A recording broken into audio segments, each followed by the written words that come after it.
بسم اللہ الرحمن الرحیم الرحمن علم القرآن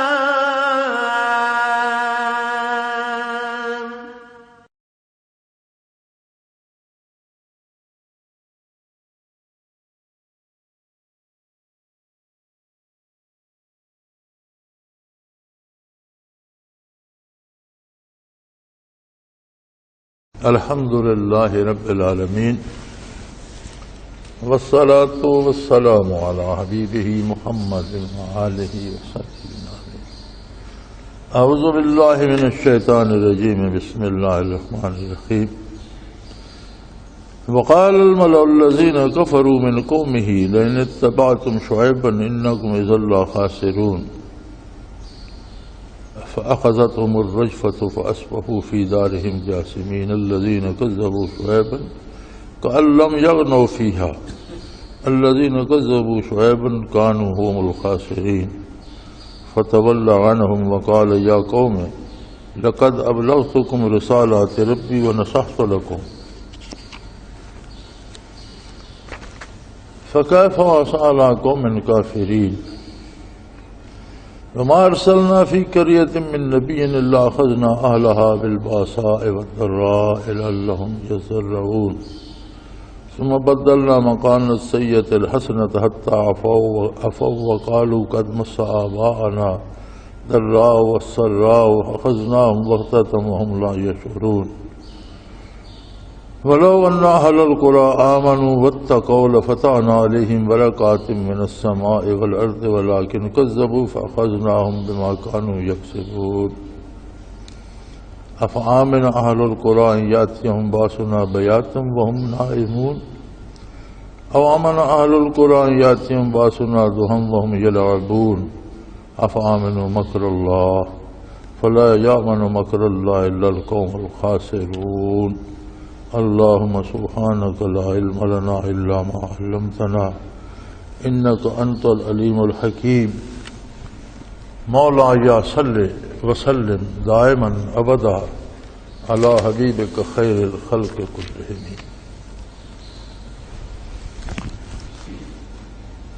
ارشاد ہوتا ہے شعیب علیہ السلام نے جب دعوت حق دی، لوگوں کو اللہ کی طرف بلایا، تو بڑی عجیب بات ہے، اللہ انسان کو فراخی عطا فرماتا ہے، مال و دولت دے دیتا ہے، اولاد عطا فرما دیتا ہے، عہدے اور منصب عطا فرما دیتا ہے، اختیارات دے دیتا ہے. تو جب اس کے پاس وسائل آتے ہیں، مال آتا ہے، دولت آتی ہے، تو وہ یہ بھول جاتا ہے کہ میں ایک ناچیز مخلوق ہوں. اللہ نے ایک نطفے سے مجھے پیدا کیا، میں ایک بے بس بچہ تھا، اس نے مجھے جوانی عطا کی، میں تو مکھی نہیں اڑا سکتا تھا، اس نے مجھے تنومن کڑیل جوان بنا دیا. پھر اس کی بے پناہ نعمتیں ہیں مجھ پر. تو اس بندے کو جس کے پاس مال و دولت اور اختیار و اقتدار ہے، زیادہ شکر گزار ہونا چاہیے اصولاً. لیکن ہوتا یہ ہے کہ وہ اپنے آپ کو اللہ کی جگہ سمجھنے لگ جاتا ہے. وہ سمجھتا ہے میں جو چاہوں کر سکتا ہوں، میں ہی قادر ہوں، یہ مخلوق میرے لیے کیڑے مکوڑے ہیں، میرا جو جی چاہے. پھر ایسے لوگوں کو جب دعوت اللہ پہنچتی ہے تو بڑی کڑوی لگتی ہے. اور یہ انبیاء علیہ السلام ہی کا حوصلہ ہے کہ بڑے بڑے جابر کفار کے سامنے کلمہ حق کہا. آپ اگر انبیاء علیہ السلام کی تاریخ پڑھیں تو نوح علیہ السلام کی قوم کے حالات پڑھیں تو بڑے بڑے لوگ تھے، بڑے بڑے تکڑے، اور وہ 950 سال انہیں تبلیغ کرتے رہے. وہ طنز کرتے تھے، تانے مارتے تھے، مذاق اڑاتے تھے، اور بعض اوقات انہیں اتنا مارتے تھے کہ بے ہوش کر کے پھینک جاتے. پھر جب طبیعت سنبھلتی تھی تو اپنے منصب جلیلہ پہ کھڑے ہو جاتے تھے اور دعوت اللہ دیتے. 950 سال بالآخر تھک کر انہوں نے دعا کی، بار الہ، یہ ماننے والے نہیں، رب لا تذر علی الارض من الکافرین دیارا، یا اللہ روئے زمین پر کسی کافر کو زندہ نہ چھوڑ،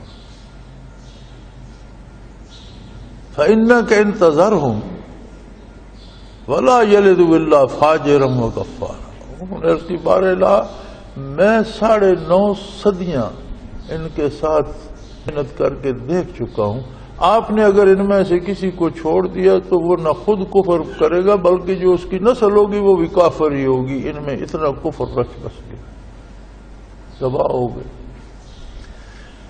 لیکن یہ حوصلہ انبیاء ہی کا ہے۔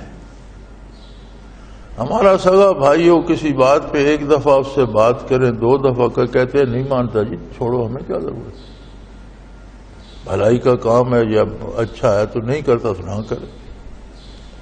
یہ انبیاء کا یہ حوصلہ ہے۔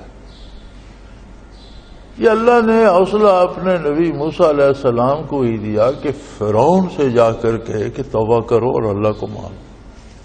ذرا سوچیں نا، ذہن میں نقشہ بنائے فرعون کی طاقت، اس کے کفر، وہ خود اپنے کو معبود کہلواتا تھا، سجدے کرواتا، بے پناہ بڑی فوج، لو لشکر، طاقت، حکومت، سلطنت، ریاست، اور ایک بندہ تنہ تنہا ہارون علیہ السلام بھائی ساتھ تھے، وہ کہتے ہیں یار توبہ کرو، اللہ سے معافی مانگو۔ سب کو دیکھتے آئے، آپ حضور صلی اللہ علیہ وسلم کی حیات طیبہ دیکھیں تو سب سے بڑا جو کفر کا گڑھ تھا حضور وہاں مبعوث۔ دنیا بھر کی قوموں میں طرح طرح کے کفر موجود تھے، کوئی عیسیٰ علیہ السلام کو پوج رہا ہے، کوئی عزیر علیہ السلام کو پوج رہا ہے، کوئی ستاروں کو، کوئی سورج کو، کوئی آگ کو۔ یہ خطہ عرب جو تھا، یہ چونکہ تاجر پیشہ لوگ تھے، ہر ملک میں آتے جاتے تھے، ہر ملک سے ہر قسم کا کفر گیا ہے، اور خود شہر مکہ مکرمہ میں بتوں کے پجاری بھی تھے، جادوگروں کی پرستش کرنے والے بھی تھے، آگ کے پجاری بھی تھے، سورج کی پوجنے والے بھی تھے، چاند تاروں کے پوجنے والے بھی تھے، جنوں کی پرستش کرنے والے بھی تھے، اور بڑے بڑے سردار تھے، بڑے بڑے طاقتور لوگ تھے۔ لیکن جب حضور مبعوث ہوئے تو آپ نے وہی دعوت دہرائی، اور ساری مشکلات کے باوجود اس پر یہ صرف انبیاء اور رسول کا حوصلہ ہے، یہ کسی کے بس کی بات۔ اور عموماً جو سردار ہوتے ہیں ان کو ایک بات یہ نظر آ جاتی ہے، اور قرآن میں یہ کئی دفعہ کہا بھی گیا ہے، ان سرداروں نے کہا کہ یہ بندہ ہماری سرداری چھیننا چاہتا ہے، یہ ہم کو اپنے پیچھے مخلوق ہمارے پیچھے لگی ہوئی ہے، اب ہم ان کے پیچھے لگیں گے تو اس کا مطلب ہے ہم ان کے غلام ہو گئے تو ساری مخلوق بھی ان کی غلام ہو جائے گی، یہ بڑے بن جائیں گے اور یہ ہماری سرداری لے لیں گے۔ یہی حال شعیب علیہ السلام کے ساتھ بھی ہوا۔ وقال الملأ الذین کفروا من قومہ، ان کی قوم میں جو کافر امراء تھے اور سردار تھے وہ کہنے لگے، لوگو اگر تم شعیب کے پیچھے چلو گے تو بڑے گھاٹے میں رہو گے، ہمارے پیچھے چل رہے ہو، ہم تمہاری مدد کرتے ہیں، تمہیں مزدوری پہ لگا دیتے ہیں، تمہیں پیسے دیتے ہیں، تمہاری مصیبتیں دور کرتے ہیں، تو یہ تو خود درویش آدمی ہے، اس کے پاس مال و دولت تو ہے نہیں، تو تم اس کے پیچھے لگ کر کیا حاصل کرو، تمہیں کیا مل جائے گا؟ سرداران قوم جو تھے انہوں نے عوام سے کہا، لَئِنِ اتَّبَعْتُمْ شُعَيْبًا، اگر تم شعیب علیہ السلام کے پیچھے لگ گئے، اِنَّكُمْ إِذًا لَخَاسِرُونَ، تو بھائی گھاٹے میں رہو گے، ہم نے پھر تمہارے کسی کام نہیں آنا، تمہاری کوئی مدد نہیں کرنی، تمہیں کوئی پیسہ نہیں دینا، تمہیں کسی کام پہ نہیں لگانا۔ اور وہ بھول گئے کہ حضرت شعیب علیہ السلام اللہ کے رسول ہیں، اللہ کے پیغمبر ہیں۔ اللہ کریم فرماتے ہیں پھر جب میری غیرت جوش میں آئی، فَأَخَذْتُهُمُ الرَّجْفَةَ، تو میں نے تو ایک زلزلہ بھیج دیا، ایسا زلزلہ آیا فَأَصْبَحُوا فِي دَارِهِمْ جَاثِمِينَ کہ زلزلہ تو آ کر گزر گیا اور کفار میں سے ایک فرد نہ بچا، گھروں میں اوندے پڑے تھے مرے، کوئی چھت کے نیچے دبا ہوا تھا، کوئی دیوار کے نیچے دبا ہوا تھا، کوئی زمین شک ہو گئی اس میں گڑ گیا تھا، کوئی درختوں سے پٹک کر مر گیا تھا، کوئی ان کی میتیں اور لاشیں سیدھی کرنے والا بھی نہیں تھا، اوندے منہ پڑے تھے۔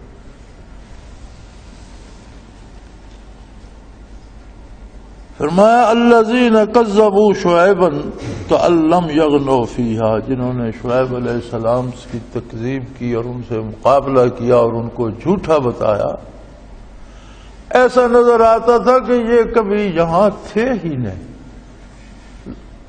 لم یغنوا فیہا، مٹ مٹا گئے، کوئی بچہ، کوئی بیٹا، کوئی بیٹی، کوئی بیوی، کوئی دوست، کوئی بھائی، کوئی بزرگ، کوئی باقی نہ رہا۔ ایسے لگتا تھا جیسے یہاں کوئی انسان بستا ہی نہیں تھا۔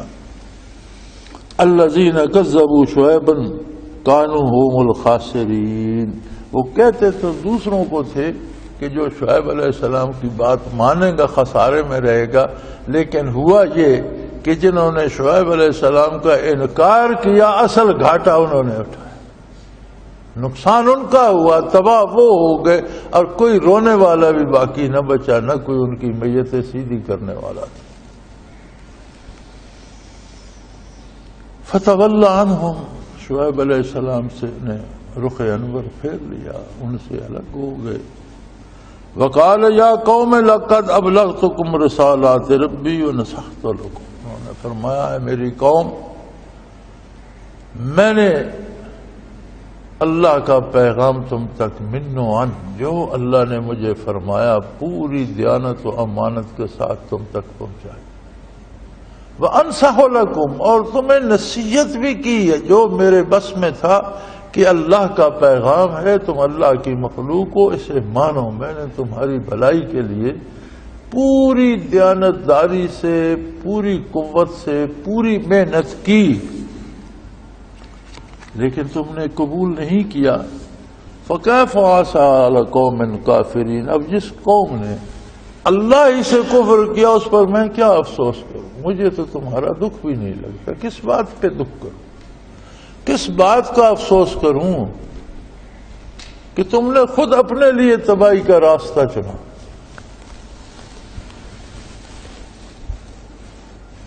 آگے قانون فطرت ارشاد ہوتا ہے، یہ بڑا قابل توجہ ہے۔ وَمَا أَرْسَلْنَا فِي قَرْيَةٍ مِّن نَّبِيٍّ إِلَّا أَخَذْنَا أَهْلَهَا بِالْبَأْسَاءِ وَالضَّرَّاءِ لَعَلَّهُمْ يَضَّرَّعُونَ، ہم کسی قوم، کسی شہر، کسی بستی میں جب اپنا نبی بھیجتے ہیں تو وہاں کے رہنے والوں پر طرح طرح کی مصیبتیں بھی بھیج دیتے، بھوک آ جاتی ہے، افلاس آ جاتا ہے، قحط سالی آ جاتی ہے، بیماری آ جاتی ہے، مال کا نقصان ہو جاتا ہے، فصلوں کا نقصان ہو جاتا ہے، لوٹ مار شروع ہو جاتی ہے، چوریاں ڈاکے ہو جاتے ہیں، تو ایک بے اطمینانی اور پریشانی ہوتی ہے۔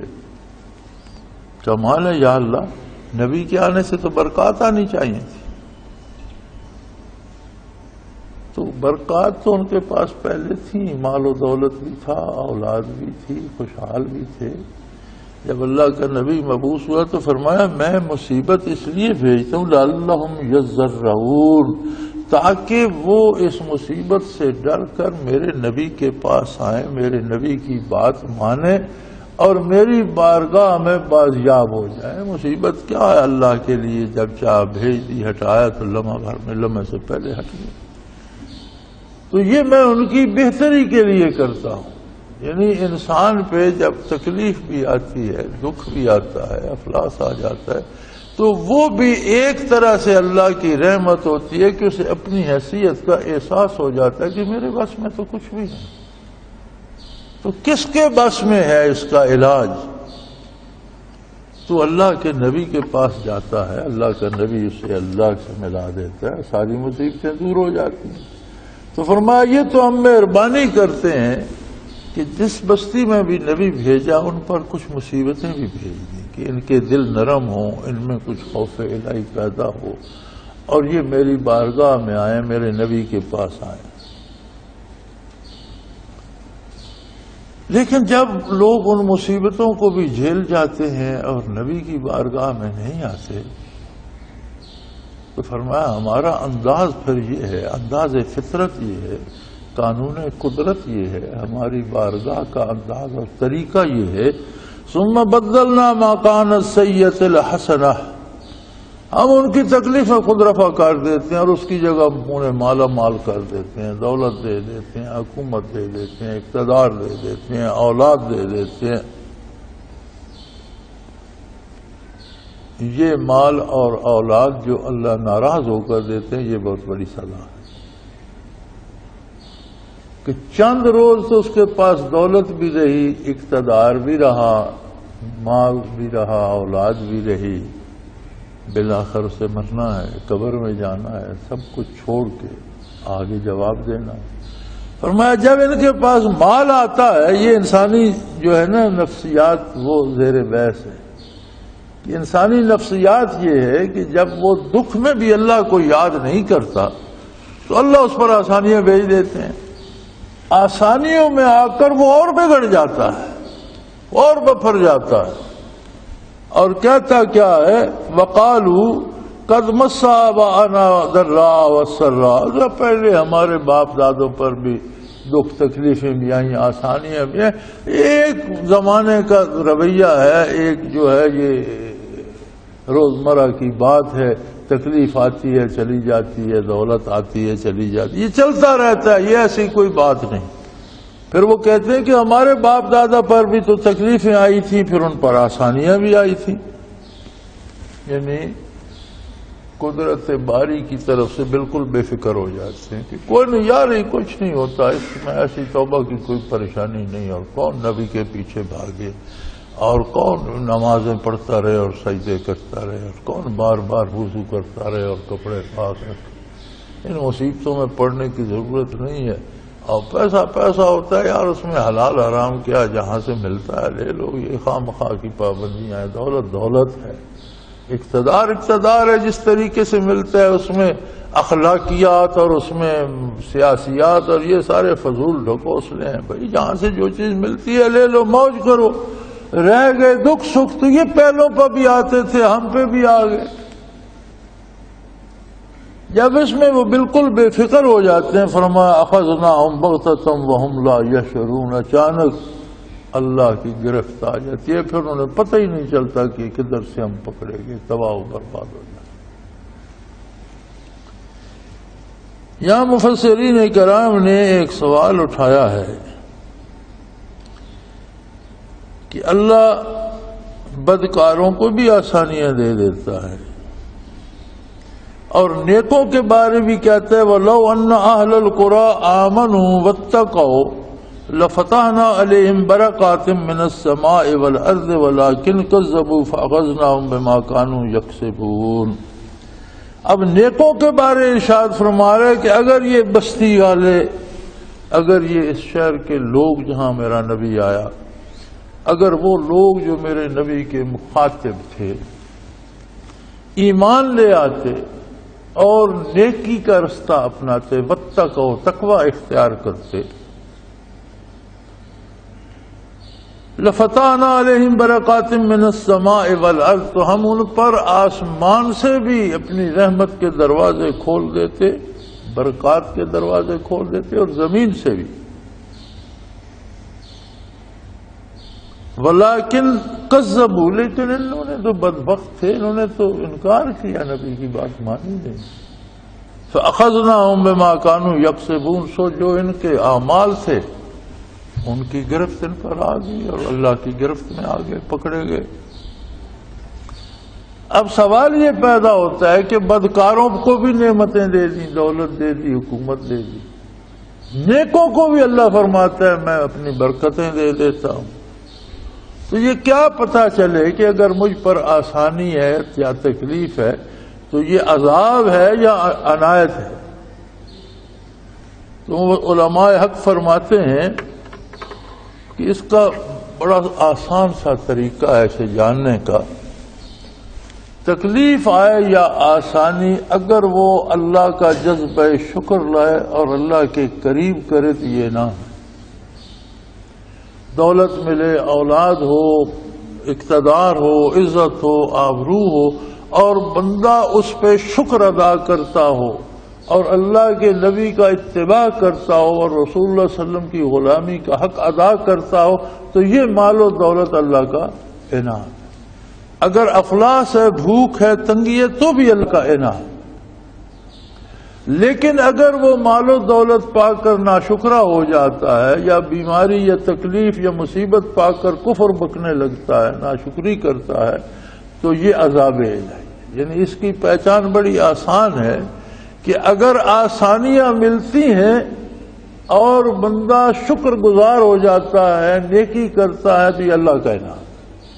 اگر آسانیاں ملتی ہیں اور برائی میں زور پکڑ جاتا ہے اور زیادہ عیاشی کرنے لگ جاتا ہے، تو یہ اللہ کا عذاب ہے. تو یہ اس کی سادہ سی پہچان ہے. فرمایا اگر یہ ایمان لاتے واتقوا، تقوی اختیار کرتے. تقوی ایک بڑا بہت کثیر المعانی لفظ ہے، اور دراصل تقوی ایک قلبی کیفیت کا نام ہے. میں نے بھی اب ترجمہ کر دیا کہ پرہیزگاری اختیار کرتے تھے، نیک اعمال کرتے. تقوی کا ترجمہ میں نے یہ کر دیا. یہاں انہوں نے کیا لکھا ہے؟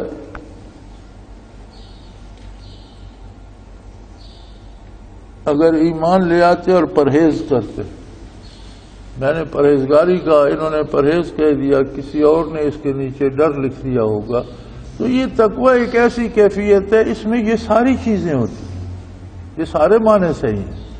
تقوی ایک کیفیت قلبی کا نام ہے کہ بندہ جب ایمان لاتا ہے اللہ کے نبی اور اللہ کی ذات پر، اور اللہ کے نبی کے دامن سے وابستہ ہوتا ہے، تو انبیاء دنیاوی استادوں کی طرح نہیں ہوتے کہ الفاظ بتا دیے اور اگلے نے وہ الفاظ سمجھ لیے، یا کسی کو لوہارا در کھانا سکھا دیا اور اس نے وہ فن سیکھ لیا.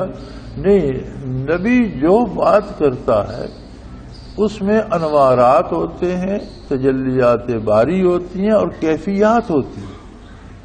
اگر آپ زبانی وہ بات مان بھی لیں، دل میں وہ کیفیات نہ ہے، تو قرآن نے اسے منافق کہا ہے. منافق کافروں کو نہیں کہا گیا. منافق جتنے بھی تھے سارے بظاہر کلمہ پڑھتے تھے، یعنی کلمہ پڑھتے تھے لیکن دل میں وہ کیفیات نہیں آئیں، وہ تعلق اللہ سے، اللہ کے نبی سے نہیں بن سکا. تو اطاعت الہی کو، اتباع رسالت کو بوجھ ہی سمجھتے تھے کہ یار یہ کیا مصیبت ہمارے گلے پڑ گئی. زبانی کلمہ پڑھتے تھے. تو اگر وہ کیفیات نہ آئے تو خطرہ منافقت کا ہے. وہ کیفیات کیا ہیں؟ کیفیات کو سمجھنے سمجھانے کے لیے واضح نے کوئی لفظ وضع نہیں فرمایا. یہ لکھنے پڑھنے میں نہیں آتی. مثلا عام جو ہماری روزمرہ کی کیفیات ہیں، پیاس ہے. اب پیاس کے بارے آپ کسی کو کتنا سمجھائیں گے پیاس کیسی ہوتی ہے؟ اسے 2 گھنٹے بٹھا دیں گرمی میں اور پانی نہ دیں اور اسے پیاس لگے تو اسے سمجھ آ جائے گی پیاس یہ ہوتی. بھوک ایک کیفیت ہے. اب اس کے بارے کتابیں لکھ دیں، بھوک سے یہ ہوتا ہے، بھوک سے وہ ہوتا ہے، وہ سمجھ نہیں آتی. کسی کو ایک دن بھوکا رکھے اسے سمجھ آ جائے گی بھوک کیا ہوتی. یعنی کیفیت جو ہے یہ الفاظ میں بیان نہیں ہوتی، جب بندے پہ وارد ہوتی ہے تو اسے پتہ چلتا ہے کہ یہ اس کا معنی ہے. تو نور ایمان مضبوط ہو، اس میں خلوص ہو، اور قلب اثر رسول اللہ صلی اللہ علیہ وسلم سے انوارات بندے مومن کے دل میں آئے، تو اس میں ایک اللہ کی عظمت اور نبی کی عظمت کا ایک احساس پیدا ہوتا ہے. ایک احساس پیدا ہوتا ہے کہ میرا اللہ ہر وقت میرے ساتھ ہے. اب میں اس کے سامنے اس کی نافرمانی کیسے کروں؟ اس کی زندگی بدل جاتی ہے. یہ جو کیفیت ہے حضور حق کی، یہ جو کیفیت ہے عشق پیغمبر کی، دیکھو نا، یہ جو محبت ہوتی ہے یہ بھی عجیب شے ہے. سادہ سی ایک بات میں عرض کرتا ہوں. کہ ہمارے ہاں الیکشن ہوتے ہیں تو بڑی گہما گہمی ہوتی ہے ووٹوں کی، اور بڑے میلے ٹھیلے کیے جاتے ہیں، وفد بھیجے جاتے ہیں، پیسے دیے جاتے ہیں، منتیں کی جاتی ہیں. تو اگلا کہتا ہے یار میرا چچا دبئی ہوتا ہے، میرا بھائی فرانس میں ہوتا ہے، میرا بیٹا امریکہ میں ہوتا ہے، اس سے بات کروں گا، اگر وہ مان گیا تو میں آپ کی بات مانوں گا، میں اسے ناراض نہیں کروں. یہ جو ہمیں بھائی بیٹے چچا کا یہ احساس ہے، اگر یہ احساس اللہ کے رسول کے ساتھ ہو جائے، اور جب کوئی کام سامنے آئے تو ہم یہ سوچیں کہ اللہ کا رسول اس سے راضی ہوں گے تو میں یہ کام ضرور کروں، اور اگر اس سے اللہ کا رسول خفا ہوں گے تو میں نہیں کرتا، بھائی جو جس کا جی چاہے کر لو. اگر یہ کیفیت آ جائے تو اسے تقویٰ کہتے ہیں. اسے آپ خشیت کہہ لیں، ڈر کہہ لیں، پرہیزگاری کہہ لیں، جتنے معنی کرتے جائیں، لیکن تقویٰ کا اصل مفہوم ایک کیفیت ہے جو قلب اطہر رسول اللہ صلی اللہ علیہ وسلم سے بٹتی ہے. اور حضور کی ذات تو اللہ نے فرمایا سراجم منیرا، ایک ایسا روشن چراغ جو روشنی بانٹتا ہے، منیرا دوسرے کو منور کرتا ہے، روشن کرتا ہے. یعنی اس طرف سے ہمہ وقت رات دن بٹ رہی ہے روشنی، انوارات تقسیم ہو رہے ہیں، برکات بٹ رہی ہیں. اب کس نے اپنا قاصہ دل سیدھا رکھا کہ اس میں کوئی چیز آئے؟ بھی کتنی بارش بھی ہو، آپ الٹا برتن لے کر بارش میں کھڑے ہو جائیں، جب ختم ہوگی تو آپ کہیں میرے پاس تو پانی کوئی نہیں، بارش تو ہوئی پر مجھے تو کچھ نہیں ملا، تو آپ نے برتن الٹا رکھا ہوا. اگر آپ برتن سیدھا رکھتے تو جتنا آپ کا برتن تھا وہ بھر جاتا. یہ معاملہ تو دنیا کا ہے. جو معاملہ اللہ کے رسول کے ساتھ ہے اس میں تو برتن بڑے بھی ہو جاتے ہیں، صرف آپ سیدھا رکھیں، وہ بڑھا بھی دیتے ہیں. تو ہی ناداں چند کلیوں پہ قناعت کر گیا، تو ہی ناداں چند کلیوں پہ قناعت کر گیا، ورنہ گلشن میں علاج تنگی داماں بھی ہے. یعنی یہ وہ بارگاہ ہے کہ وہ دامن بڑھا بھی دیتے، وہ اپنی شان کے مطابق عطا کرتے. تو اس طرف سے تو کمی کوئی نہیں. ہمہ وقت رات ہو یا دن، ہمہ وقت ابر رحمت برس رہا ہے. اب ہمیں کتنا ملا یہ تو ہمیں خود سے پوچھنا چاہیے، اپنے آپ سے. یہ سوال ہمیں اپنے آپ سے کرنا چاہیے. اگر ہمارا قاصہ دل سیدھا ہے، ہمارے دل میں خلوص ہے اللہ کے ساتھ، اللہ کے رسول کے ساتھ، یار اللہ کو ماننا بڑا ہی مشکل ہے، بہت مشکل ہے.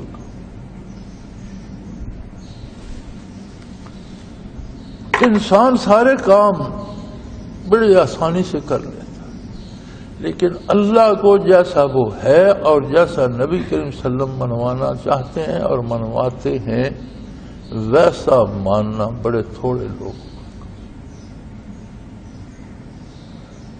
ہمیں ایک کانٹا چبھ جائے، اللہ نے روکا تو نہیں جائز علاج کرانے سے، شرعی طریقے سے اس کا علاج کرنے سے تو نہیں روکا، لیکن ہم شریعت کی حدود پھلانگ جاتے ہیں. ہم پتھر کے سامنے بھی سجدہ ریز ہو جاتے ہیں، یا میرا یہ کانٹا نکال دے. یار یہ پتھر تمہارا کانٹا کیا نکالے گا؟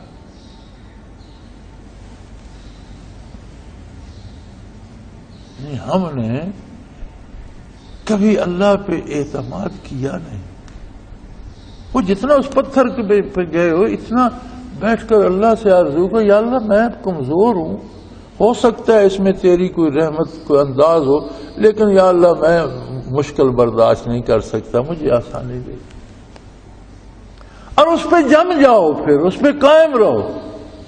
میں مشکل کا اللہ سب مسلمانوں کا اسلام قبول کرے، لیکن بھائی زندگی کا تجربہ یہ بتاتا ہے کہ اللہ پہ اعتبار انسان مشکل سے تب بھی کرتا ہے کہ اس کے دل میں وہ برکات آئیں جو نبی کریم صلی اللہ علیہ وسلم سے تقسیم ہوتی ہیں. ورنہ میں یہ سمجھتا ہوں کہ یہ بہت مشکل. بندہ چپے چپے پہ سجدہ ریز ہو جاتا، بندہ بھاگ پڑتا ہے ناجائز وسائل کی طرف. ضروری نہیں کہ بتوں کو ہی سجدہ کرے. اگر ہم غیر شرعی طریقے سے کسی انسان کی بھی منت کرتے ہیں تو یہی بت کی پوجا ہے. اگر ہم شریعت کے خلاف کسی بڑے آدمی، کسی افسر، کسی عہدیدار کی منت بھی کرتے ہیں تو خلاف شریعت اس سے جو نفع کی امید رکھتے ہیں یہی بت پرستی. تو فرمایا اگر یہ ایمان لاتے واتقوا اور پھر مجھ پہ بھروسہ بھی کر لیتے، پھر مجھ پہ ہی کھڑے ہو جاتے، پھر اس پہ جم جاتے کہ ہمارا تو اللہ کے ساتھ ایمان ہے، جو آنا ہے وہ اللہ کی طرف سے ہے، دکھ آئے یا سکھ آئے ہم اس کا شکر ادا کریں. اگر یہ کام یہ کرتے تو میں آسمان سے بھی اور زمین سے بھی ان پر برکات کے دروازے کھول دیتا. لفتحنا علیہم برکات من السماء والارض. آسمان سے بھی برکات نازل ہوتی، زمین سے بھی. برکت کیا ہے؟ برکت کے مختلف انداز ہیں. اللہ کریم مال میں زیادتی کر دیتے ہیں، برکت ہے. عمر میں زیادتی کر دیتے ہیں، برکت ہے. صحت اچھی دے دیتے ہیں، برکت ہے. اولاد دے دیتے ہیں، برکت ہے. عزت و آبرو دے دیتے ہیں، برکت ہے. کبھی انداز یہ ہوتا ہے کہ چیز تھوڑی ہوتی ہے لیکن بہت سا کام کر جاتی ہے. جیسے ایک کٹورے میں پانی تھوڑا سا تھا، نبی صلی اللہ علیہ وسلم نے انگشت مبارک اس میں رکھی تو سارا قافلہ سیراب ہوا، اس سے پھر سارے مشکیزیں بھر لیے، پھر سارے جانوروں کو پلایا تو اس کٹورے سے پانی ختم نہیں ہو رہا تھا. یہ کیا؟ یہ برکت ہے، نبی کریم صلی اللہ علیہ وسلم کا معجزہ ہے. اور یہ برکت ہے کہ اس ایک کٹورے پانی میں اتنی برکت آئی کہ بڑے بڑے اونٹوں پہ لادے ہوئے مشکیزیں بھرے گئے، اونٹوں کے پیٹ بھر گئے، گھوڑوں نے پی لیا، انسانوں نے پی لیا، برتن بھی بھر لیے، مشکیزیں بھی بھر لی. کبھی وقت میں برکت ہوتی ہے کہ وقت تو 1 گھنٹے کا ہے لیکن جو کام آپ نے کیا وہ تو 8 گھنٹے میں کرنے کا تھا، وہ 1 گھنٹے میں ہو گیا. اس وقت میں برکت آ گئی. کبھی کام میں برکت ہوتی ہے کہ آپ نے محنت کی تو اس کے بدلے تو 2 یونٹ تیار ہونے چاہیے تھے لیکن آپ کے 5 ہو گئے، تو اس کا مطلب ہے اس کام میں برکت ہو گئی. تو فرمایا میں ان کے زندگی کے ہر شعبے میں برکات کے در کھول دیتا. یہ محنت تھوڑی کرتے اجرت زیادہ پاتے، کام تھوڑا کرتے نفع زیادہ اٹھاتے، لیکن شرط یہ تھی کہ ایمان لاتے اور خالی ایمان نہیں. واتقوا، پھر دل میں وہ کیفیت بھی آتی جو میری عظمت اور میرے نبی کی صداقت کا اقرار کرتی اور اس پہ اعتماد کرتی، وہاں کھڑی ہو جاتی، جم جاتی.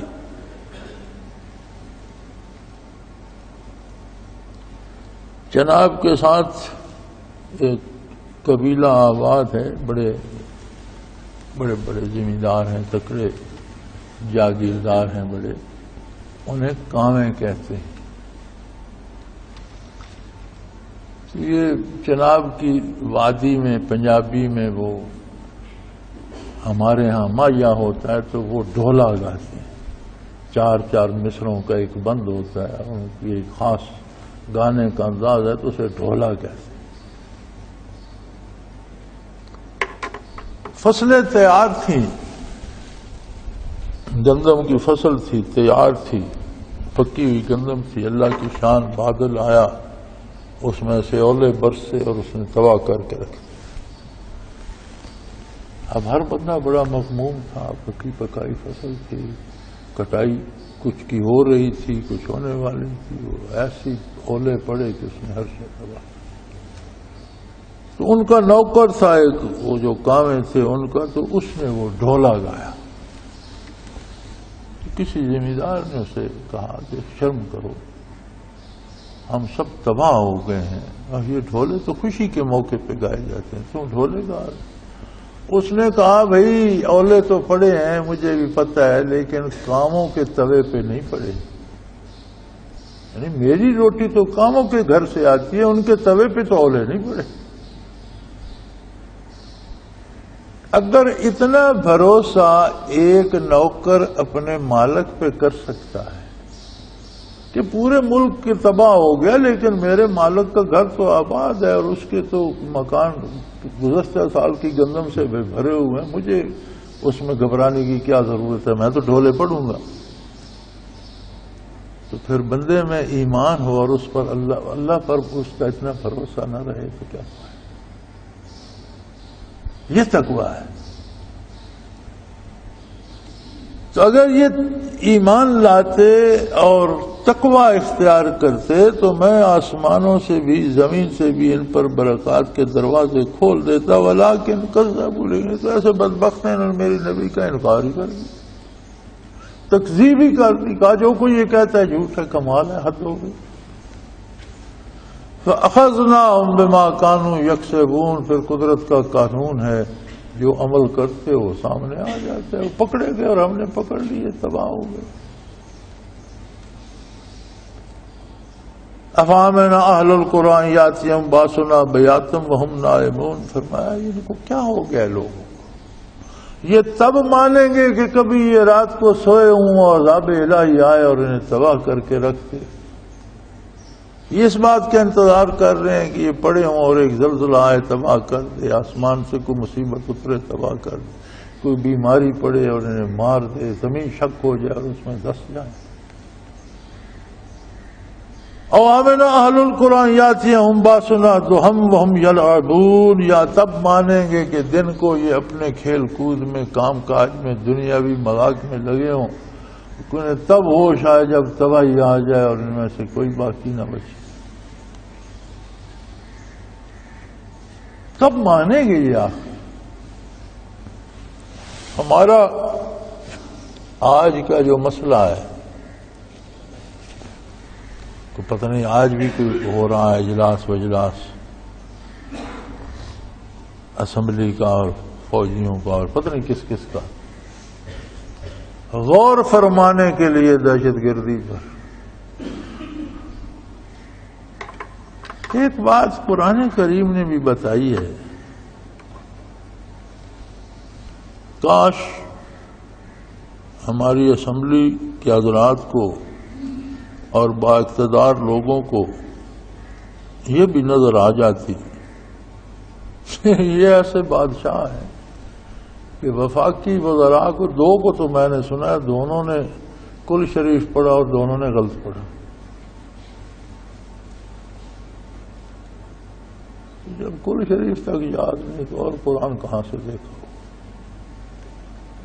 اللہ کریم نے ایک بڑی خوبصورت بات ارشاد فرمائی ہے کہ جب تمہاری نافرمانیاں بڑھتی ہیں تو جعلکم شیعا، ہم جو سزا دیتے ہیں وہ یہ ہے کہ ہم تمہیں گروہ گروہ بانٹ دیتے ہیں، مختلف الخیال گروہ بن جاتے ہیں، اور ہر گروہ اپنے کو حق پہ سمجھتا ہے، دوسرے کو واجب القتل سمجھ لیتا ہے. پھر ہوتا یہ ہے وَيَذُوقَ بَعْضَكُمْ بَأْسَ بَعْضٍ، پھر تم ایک دوسرے کی گردنیں کاٹنے لگے، ایک دوسرے کو مارتے ہو، ایک دوسرے کو قتل کرتے ہو. یہ کیا ہے؟ فرمایا یہ ہمارا عذاب ہے. جب تم ہماری اطاعت نہیں کرتے، جب حدود سے گزر جاتے ہو تو ہم تمہیں طبقات میں، گروہوں میں، فرقوں میں بانٹ دیتے ہیں. جعلکم شیعا، لفظ شیعہ قرآن میں کوئی غالباً 8-9 دفعہ آیا ہے، مجھے صحیح اب یاد نہیں لیکن اتنی دفعہ آیا ہے. اور شیعہ کا لفظی ترجمہ ہے گروہ، جماعت، کوئی ایک طبقہ ہم خیال. جیسے اوقاف لیگ میں ہم خیال بن گئے، ہم خیال گروپ، ایسا ایک ہم خیال طبقہ، اسے آپ گروہ کہیں، جماعت کہیں، اسے عربی میں شیعہ بھی کہہ سکتے. لیکن عجیب بات ہے قرآن کریم نے کسی اچھے گروہ پر اس لفظ شیعہ کا اطلاق نہیں کیا، ہمیشہ ان گروہوں پر کیا ہے جو خرابی کرتے. ان فرعون علا فی الارض وجعل اہلہا شیعا، فرعون دنیا میں بہت بڑھ گیا اور بڑا سرکش ہو گیا اور لوگوں کو شیعہ کر دیا، اس نے گروہ گروہ کر دیا، مختلف طبقے بنا دیے.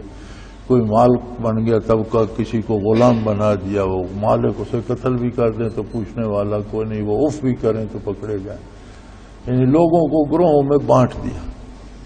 اللہ فرماتے ہیں جب تمہاری نافرمانیاں بڑھتی ہیں تو ہم بھی تم کو گروہ گروہ کر دیتے ہیں، پھر ہر گروہ دوسرے کی گردن کاٹنے کو دوڑتا ہے.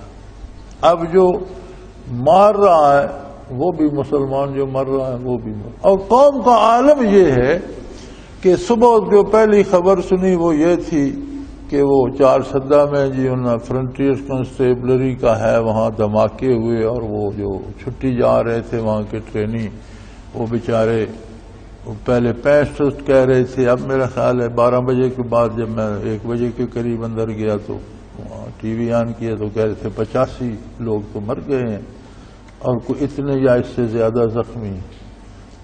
تو اس کا مطلب ہے 200 بندہ 2 دھماکوں میں مارا گیا، لیکن اسی لمحے خبر ختم کر کے اچھل کود اور لڑکوں اور لڑکیوں کا اکٹھا ناچ شروع ہو گیا. یہ کیا، یہ اس کا صابن کا اشتہار ہے. کمال. یا ٹوتھ پیسٹ کا کوئی اشتہار ہوگا کسی چیز کا، اب صابن کا اشتہار دکھانا ہے تو ایک عورت کو ننگا نہاتے ہوئے دکھائیں گے. کمال ہے یار. یہ چیز کریم کا اشتہار دکھانا ہے تو ایک عورت کا جسم ننگا دکھائیں گے، وہ کریم لگے. اس قوم میں کوئی شرم حیا رہا ہی. 200 بندے ایک لمحے میں آنے واحد میں ایک شہر میں قتل ہوں گے. کراچی کتنے مرے ہوں گے، لاہور کتنے مرے ہوں گے، ایکسیڈنٹ کتنے ہوئے ہوں گے، بھوک افلاس سے خودکشی کرنے والے کتنے ہوں گے. یار آدھا ملک مر رہا ہے اور آدھا ناچ رہا ہے. کون سی قوم ہے؟ اسے ہمارے اس پاکستانیوں کو میں سمجھتا ہوں ہمیں قوم کہنا غلط ہے. ہم ایک کراؤڈ ہے، ایک گروہ ہے، ایک اجدہام ہے لوگوں کا، لیکن ہر بندہ اکیلا اکیلا ہے. قوم تو ہوتی ہے افراد جب اکٹھے ہو جائیں. امریکہ میں ایک کتاب لکھی گئی تھی مغربی معاشرے پر، اس کا نام تھا لونلی کراؤڈ، اکیلے اکیلے لوگوں کا انبوہ. سب سے زیادہ اس سال وہ فروخت ہوئی تھی. اس نے اپنی تہذیب لکھی تھی کہ ہر بندہ اپنا اپنا جی رہا. تو میں سمجھتا ہوں کہ ہم بھی پاکستانی قوم کی بجائے ہم بھی لونلی کراؤڈ بن گئے. ہمیں پاکستانی سے پہلے ہمارا نقطہ اتحاد ہے لا الہ الا اللہ محمد الرسول. جو اللہ کا نہ ہو سکا، جو اس کے نبی کا نہ ہو سکا، وہ پاکستان کا خاک ہوگا. جو اللہ سے وفا نہ کر سکا، جو اپنے نبی سے وفا نہ کر سکا، وہ ملک سے کیا خاک وفا کرے. تو آج پھر وہ سر جوڑ کے ارباب اقتدار بیٹھے تو افسوس کر کے اٹھ جائیں گے اور کیا کریں گے. اندازہ جو ہے میرا وہ یہی ہے کہ ہوگا کچھ نہیں، بس یہی کہیں گے کہ جو کچھ ہوا غلط ہوا نہیں ہونا چاہیے. چلو، لیکن اللہ انہیں توفیق دے تو یہ سوچ لیں کہ یار اللہ کی نافرمانی بس کر دیں، ملک اور قوم کو لوٹنا چھوڑ دیں، اپنی حدود میں آ جائیں، انصاف کریں. امیر غریب، نیک بد، مومن کافر، ہر بندے کو عدل مہیا کریں اور ہر جگہ انصاف ہو. تعلیم کے حصول میں بھی انصاف ہو. جہاں امیر کے بچے کے پاس وسائل ہیں پڑھ سکتا ہے، غریب کا بچہ بھی پڑھ سکے. امیر بیمار ہوتا ہے، بڑا علاج ہوتا ہے، غریب کا بھی ہو سکے. روزگار کی فراہمی میں انصاف کرو، ہر بندے کو جس میں جتنی اہلیت ہے وہ دو.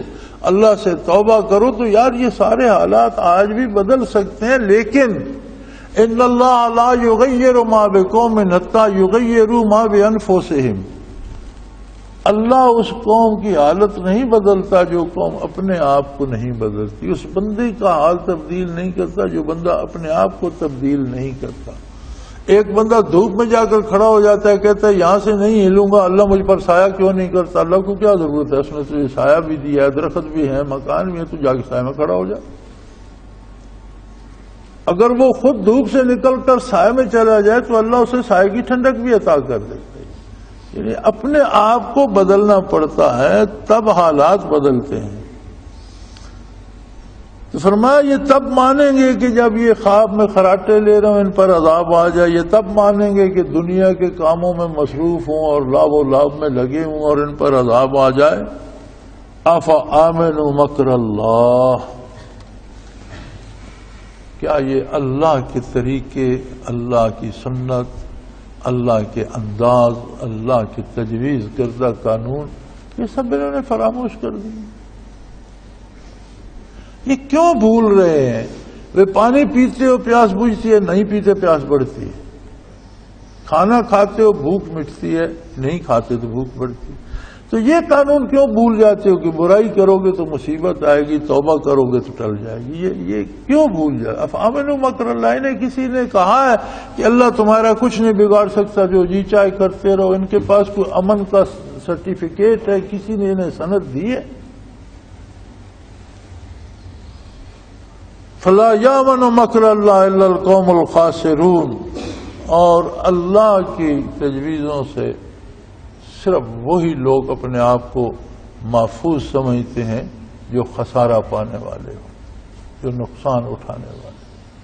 اللہ کے قانون اٹل ہیں، اللہ کے ساتھ ایمان لاؤ، خلوص سے لاؤ، اللہ کے نبی پہ اعتبار کرنا سیکھو، اللہ کے نبی کی اطاعت کا حق ادا کرو، اور نیکی کر کے بھی بخشش مانگو کہ یا اللہ میرے یہ سجدے، میری یہ نماز، میری یہ تلاوت، میری یہ دعائیں پھر بھی اس قابل نہیں کہ تیری بارگاہ میں پہنچے، ان میں وہ خلوص، وہ نورانیت، وہ لطافت، وہ پاکیزگی نہیں ہے۔ یہ جیسا میں ہوں ویسی میری عبادت بھی ہے، باراللہ میں کر تو رہا ہوں، تو قبول فرما، یا مجھے وہ نورانیت، میرے دل میں وہ نور پیدا کر، میرے دل میں وہ محبت، وہ عشق پیدا کر، اطاعت کا وہ جذبہ پیدا کر جو شرف قبولیت پائے۔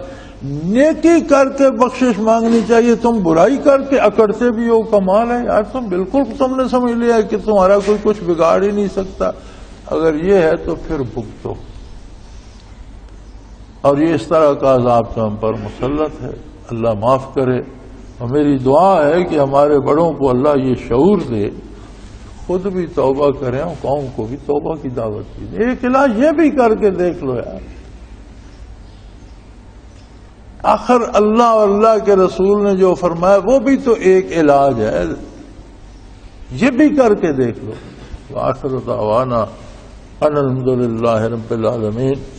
اللہ اللہ اللہ اللہ اللہ اللہ اللہ اللہ۔ حضرت امیر محمد اکرم آبان مد ذلہ العالی دارالعرفان منارہ ضلع چکوال میں سالہ سال سے قرآن و حدیث کے اوپر خطابات کر رہے ہیں اور سلسلہ نقشبندیہ اویسیہ کے مطابق لوگوں کو ذکر الہی کی تربیت دے رہے ہیں۔ وہ قرآن پاک کی تفسیر ترتیب وار بیان کر رہے ہیں۔ تفسیر قرآن کو وہ موجودہ ملکی اور بین الاقوامی حالات کے مطابق بیان کرتے ہیں۔ موٹر وے سے کلر کہار کے انٹرچینج سے نکلتے ہوئے، کلر کہار کی جھیل سے ہوتے ہوئے، میانی، بوچھال اور نور پور سے گزرتے ہوئے دارالعرفان منارہ پہنچ سکتے ہیں۔ حضرت امیر محمد اکرم آبان نے بچیوں اور بچوں کی دینی اور دنیاوی تعلیم کے لیے سقارہ اکیڈمی کے نام سے ایک درسگاہ بھی قائم کی ہے، جس کا افتتاح ملک پاکستان کے صدر جنرل محمد ضیاء الحق نے اپنے دست مبارک سے کیا تھا۔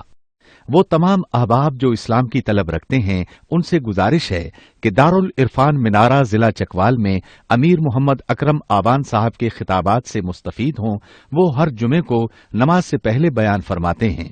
ہر ماہ کی پہلی اتوار کو ماہانہ اجتماع ہوتا ہے جس میں آپ خصوصی خطاب فرماتے ہیں اور پاکستان کے چاروں صوبوں سے احباب اس اجتماع میں شرکت کرتے ہیں۔ اس کے علاوہ یہاں سال میں 2 مرکزی اجتماعات بھی ہوتے ہیں، ایک رمضان المبارک میں اعتکاف کا اجتماع اور دوسرا جولائی اور اگست میں 40 دن کا اجتماع ہوتا ہے جس میں روحانی تربیت کی جاتی ہے۔ اپنا خون سیماب دے کر اتنا ہم کر جائیں گے، نام آقا کا چمن میں پھر رقم کر جائیں گے۔